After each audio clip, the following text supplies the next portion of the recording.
Ah, Mr. Marston. How are you, sir? I'm all right. I met up with your friend, Seth. Oh, Seth of the Dead. Yes, interesting fellow. You don't meet many men these days with the moral fortitude to cut straight to the chase like that, do you? Thankfully not, Mr. West Dickens. Yes, contemporary society is remarkably harsh on professional exhumers. But did you know that in ancient Egypt, it was an art form valued more highly than literature?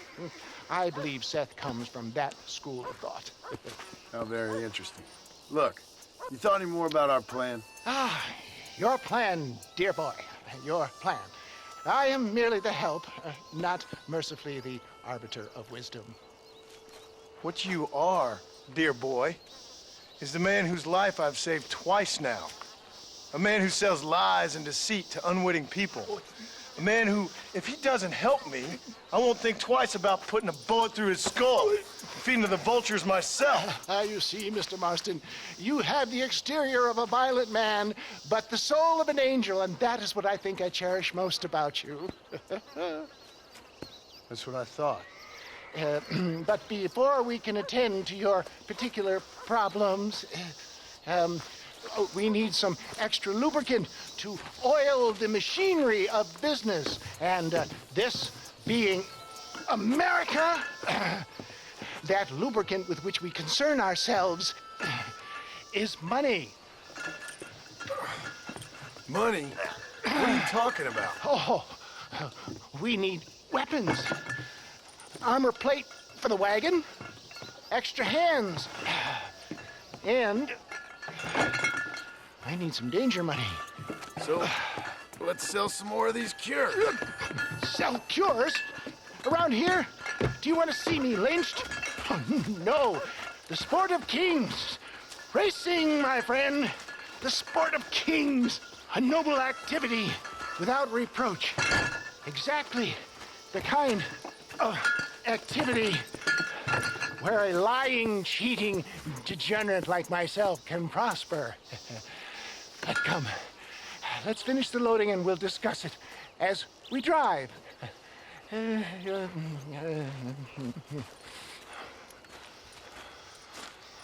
Now, sir, tooth gap, tooth breach.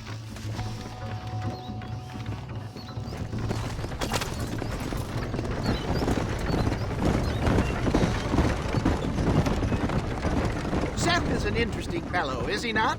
I wouldn't say interesting, more deeply disturbed. I can see why you two get along. I see the good in everybody, John. It's a flaw of mine. I have a soft spot for life's flotsam and jetsam. Connection with a boy like you and Seth have a lot in common. You both rob people for one. Mind you, at least he waits until they're dead. Ah, my dear boy. Nobody is more critical of drinkers than a drunk who's mended his ways. What are you talking about? Come on now, John. I've heard about you. You spent your life robbing people. It's a little inappropriate to be taking the moral high ground now. I had the courtesy to put a gun in their face. Whatever helps you sleep easily at night. We stole from those who had too much. We tried to give to those who had too little. A Robin Hood with spurs. Oh, romantic. You expect me to believe that poppycock? Maybe I'll have the good fortune to be able to leave my nefarious life behind one day and work on the government's dime. Don't talk about things you don't understand. Dear, oh dear, simmer down, my boy. You need to start appreciating your friends more. Folks around here don't see you as any different from Bill Williamson. I didn't think I'd have to huckster snake oil and dig up the dead, that's all. Take it from me, John. Collaboration is the key to success. I can help you. Seth can help you. It's business. Nothing more, nothing less. There's no need to make it quite so personal. Suits me.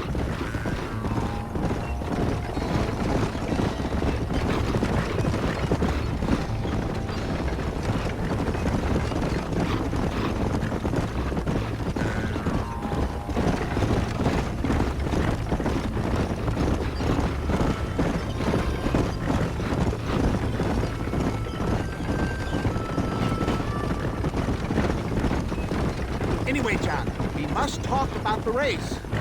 Yes, race. Oh, come on. Time to purge that negativity and start thinking like a winner. You're going to have a whale of a time. They've been holding these chariot races in New Austin for as long as I can remember. And we need the money. Why aren't you racing then? Me? Oh no, not my thing at all. You have already proved yourself more than adept at the reins, my dear boy, and under some stress. These races are Byzantine in their ferocity, and the terrain is treacherous. People will do just about anything to win. Men die. It's a marvelous spectator sport. Sounds like fun. And you are my wild card, John. They won't be expecting you. So what's your role in all this? Think of me as your spiritual guide.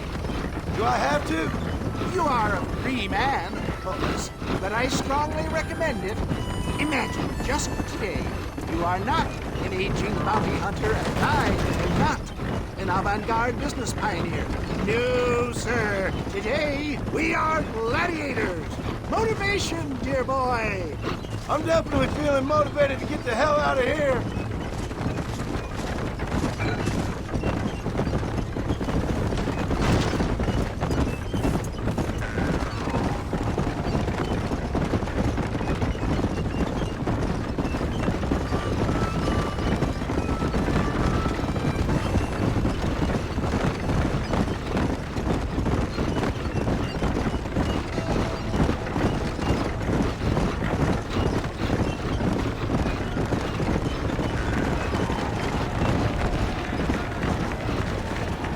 Here we are, John. Gap-tooth breach. Easy does it.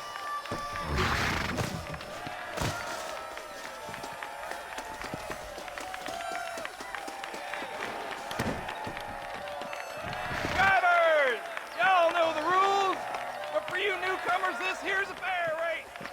Keep to your manners and let the Fessler cart pass. So now that's been said, y'all can get to running each other off the road like always. All right now, counting to three. Ready, set, go!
mister.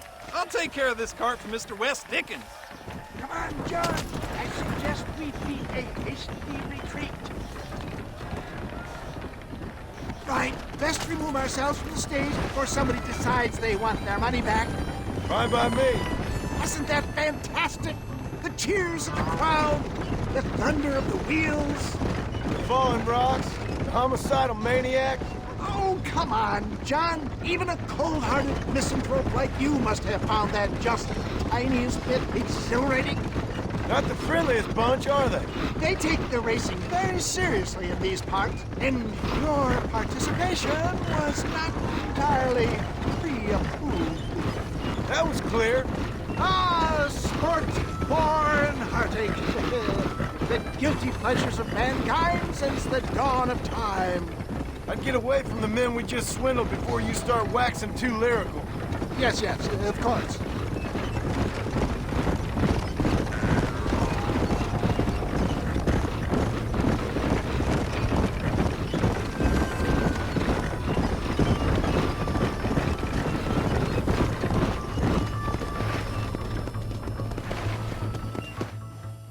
Well done, sir. Well done. Having you as a ringer has netted us a fine profit. We seem to be wasting time, old man. Oh, patience, my friend. The Trojan horse cannot run before it can walk, if you'll forgive the metaphor. Next, we need to procure some grand and overwhelming firepower. And for that, you need to contact an old friend of mine. Goes by the name of Irish. Irish. Yes, he's an interesting kind of fellow. He usually can be found in Armadillo or some other town around here on some bacchanalian revel or such. Great. An alcoholic arms dealer. What could be better?